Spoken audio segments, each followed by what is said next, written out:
And innovation policy 2.0, नमो लक्ष्मी योजना, नमो सरस्वती विज्ञान साधना, मुख्यमंत्री ज्ञान साधना मेरिट स्कॉलरशिप અને મુખ્યમંત્રી જ્ઞાન સેતુ મેરિટ સ્કોલરશિપ યોજના અંતર્ગત આજે 354 કરોડની શિષ્યવૃત્તિના વિતરણ કાર્યક્રમમાં આપણી સૌની સાથે મંચ ઉપર ઉપસ્થિત મારા સાથી મંત્રી શ્રી પ્રદ્યુમનભાઈ વાજા, ગાંધીનગર મહાનગરપાલિકાના મેયર શ્રીમતી મીરાબેન પટેલ, મારા સાથી ધારાસભ્ય શ્રીમતી રીટાબેન પટેલ, પ્રાથમિક અને માધ્યમિક શિક્ષણના અગ્રસચિવ Shri Milan Torvane, state project director Shri Ranjit Kumar, શાળા નિયામક શ્રી રચિતરાજ, આમંત્રિત સર્વે મહાનુભાવો, વાલા વિદ્યાર્થીઓ, પ્રેસ મીડિયાના મિત્રો, સૌને મારા નમસ્કાર.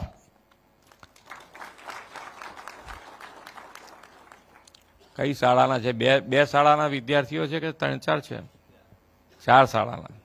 કઈ કઈ શાળા છે? બોલો બોલો નામ.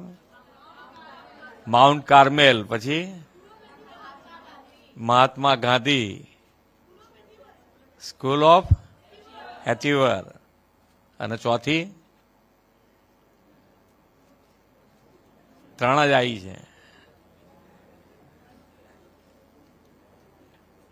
4 નહીં, 3 જ આવી છે, એટલું સમજી લેજો.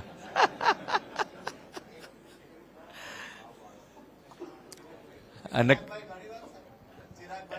ના ના, આપણે કશું એમાં, આ તો ખાલી 2 મિનિટ, કારણ કે વિદ્યાર્થીઓ છે ને એમને પછી બહુ સાંભળવું ગમે નહીં લાંબુ, એટલે થોડા રિલેક્સ થાય ને એમ. છોકરાઓને ભણતા ભણતા અત્યારે કોઈ બી કહે તો સાંભળાય એવું નથી. છોકરાઓને એવું છે, મમ્મી પપ્પા કહે તોય ગમતું નથી ને. કેટલા જણે ટીવી કે સોશિયલ મીડિયા જોવાનો ટાઈમ નક્કી કર્યો છે આટલા બેઠેલામાંથી? એ નક્કી કરીને મને કહે, કોઈ આંગળી ઊંચી કરીને બતાવી શકે કે ભાઈ હા મેં 1 કલાક, 2 કલાક, અડધો કલાકનો ટાઈમ નક્કી કર્યો છે એવું? નહીં, જેટલી ઈચ્છા થાય એટલું જોવાનું એમ ને. કોઈએ નક્કી નથી કર્યો. શું વાત છે? બોલ ભાઈ. 3 થી 4, 1 કલાક. Very good. એના તાળીઓથી વધાવવો પડે. કેમ તો કે ભાઈ અત્યારે 1 કલાક નક્કી કરવું એ બી અગત્યનું છે. નહીતર શું છે કે પછી અંદર અંદર કદાચ ચર્ચા એ લોકો કરે, તું ગપ્પા મારે છે ને બધું બરોબર છે. એ એમનો પોતાનો બધાના આમાં શું છે, મિત્રો બધા એકબીજાને જાણતા હોય, પણ છતાંય એના મગજમાં છે કે મારે આ નક્કી કરવું છે. એના માટે બી એને પ્રોત્સાહિત કરવો પડે કે ભાઈ આ કરવું જરૂરી છે.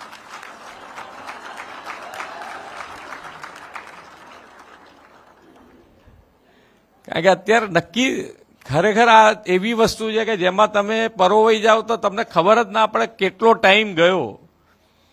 અમારા બધામાંથી પૂછો તો એમને ખબર ના પડે. સોશિયલ મીડિયા ચાલુ કર્યું એક વખત તો કેટલો ટાઈમ થયો ને કેટલી રોટલી ખાઈ ગયા એ ખબર ના પડે, જો ખાતા ખાતા જોતા હોય તો. સામેથી બૂમ આવે કે હવે બહુ થયું, પતી ગયું છે એમ. એટલે આની અંદર વિદ્યાર્થીઓ ખાસ નક્કી કરવું જોઈએ કે ભાઈ આ વારે ઘડીએ કહેવાનું મારું એટલો જ તાત્પર્ય છે કે એની અંદર ટાઈમ તમારો અત્યારે એની અંદર તમારે જરૂર નથી. તમે મોટા થઈ જાઓ પછી થોડો ઘણો ટાઈમ વધારે ઓછો તમે આ કરો, બરોબર છે, ભણી લીધા પછી, પણ ટાઈમ તમે નક્કી કરજો તો તમારા ભણતર માટે એ ખૂબ આવશ્યક રહેશે.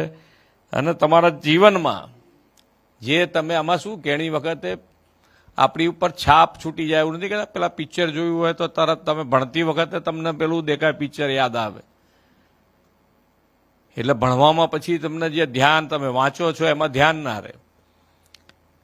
એટલે તમે જેટલું ઓછું જોશો એટલું તમારું જે તમે વાંચો છો, તમે જે ભણો છો એની પર વધારે કોન્સન્ટ્રેટ કરી શકશો અને એ તમને યાદે રહેશે. નહીતર પરીક્ષામાં ઘણી વખત વાંચેલું યાદ ના આવે એવું થાય. પણ હવે આ તો એઆઈનો જમાનો છે એટલે એમ કે ભાઈ ગમે તેમ કરીને પરીક્ષામાં પાસ કેવી રીતે થવું એના ઉપર ફોકસ. અને અહીંયાથી 10 સ્ટાર્ટઅપમાં જે છોકરાઓએ ભાગ લીધો છે એ બધાને, અને આજે કેટલા છોકરાઓ આવાતો છે?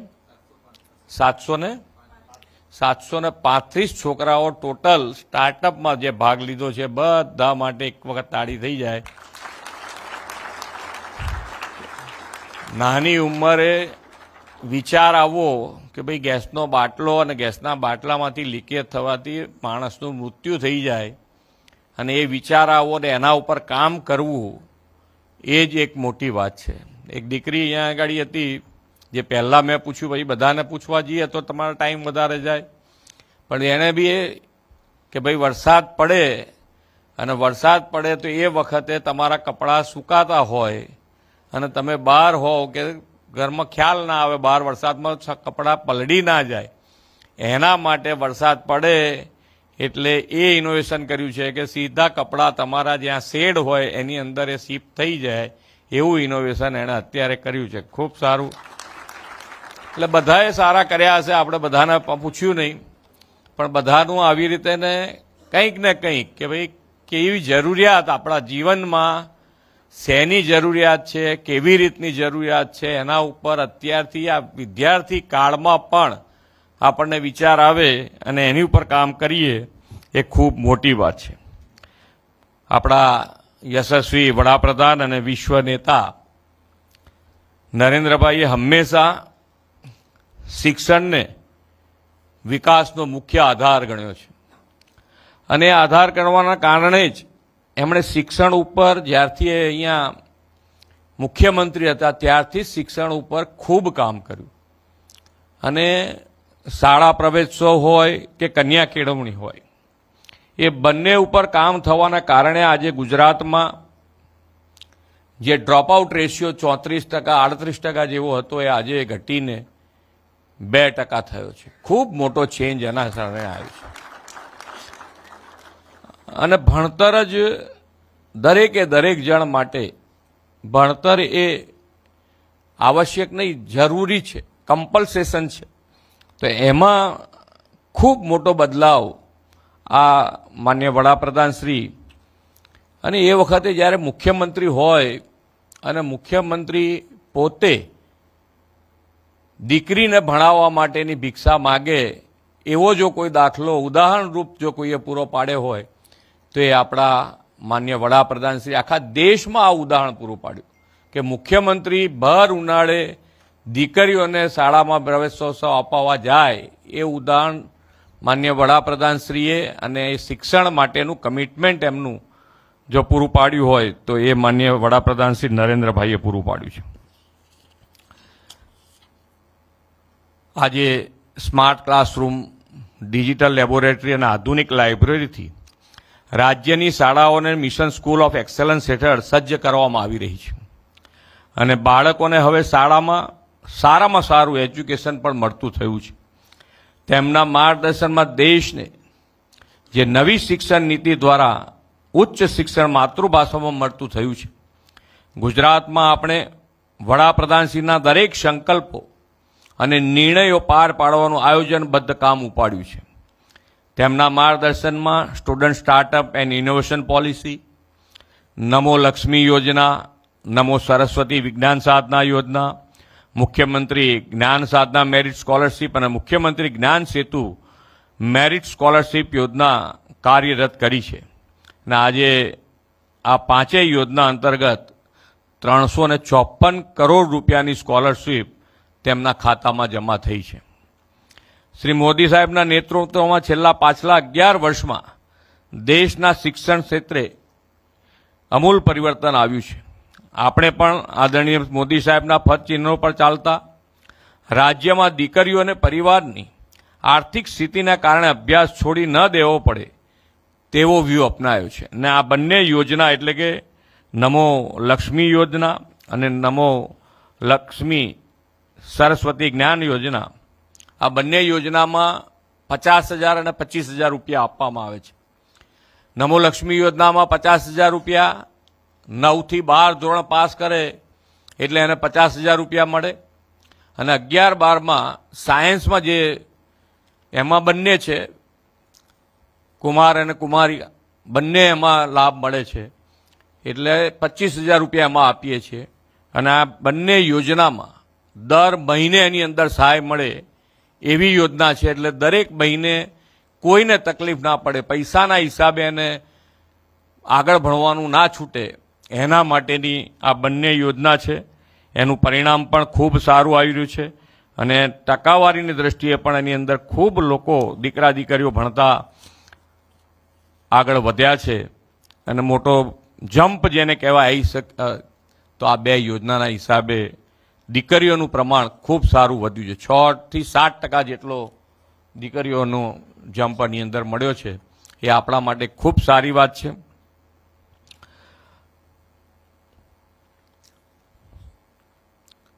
સ્ટાર્ટઅપ અને સ્ટાર્ટઅપ રેન્કિંગમાં પણ છેલ્લા 5 વર્ષથી ગુજરાત નંબર 1 પોઝિશન ઉપર છે.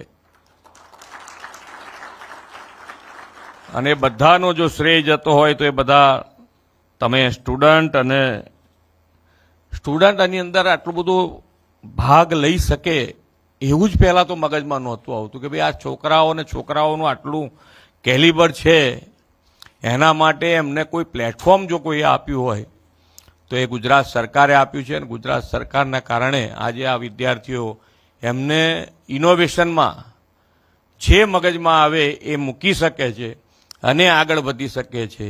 એના માટે ગુજરાત સરકાર સાથે ઊભી રહે એવો જો કોઈ દાખલો જો કોઈએ પૂરો પાડ્યો તે ગુજરાત સરકારે પૂરો પાડ્યો છે.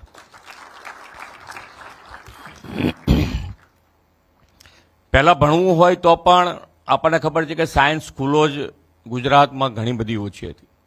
પણ માનનીય વડાપ્રધાનશ્રીના ધ્યાન ઉપર આવ્યું અને એમણે એ જ વખતે આ સાયન્સ સ્કૂલો એ આજે વધારીને 2,834 સરકારી અને ગ્રાન્ટેડ વિજ્ઞાન પ્રવાહની શાળાઓ આજે ગુજરાતમાં થઈ છે. નહીં તો બાકી આંગળીના ટેરવે ગણા એવી એટલે 100 હશે કે 150 હશે. આજે 2,834 શાળાઓ આપણે કરી છે.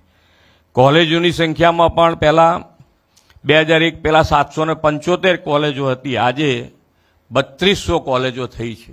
એવી જ રીતે એન્જિનિયરિંગમાં પણ 12 સાયન્સ પ્રવાહ પછી એન્જિનિયરિંગમાં કોઈને જવું હોય તો એની સંખ્યા પણ આજે 288 સુધી પહોંચાડી શક્યા છે.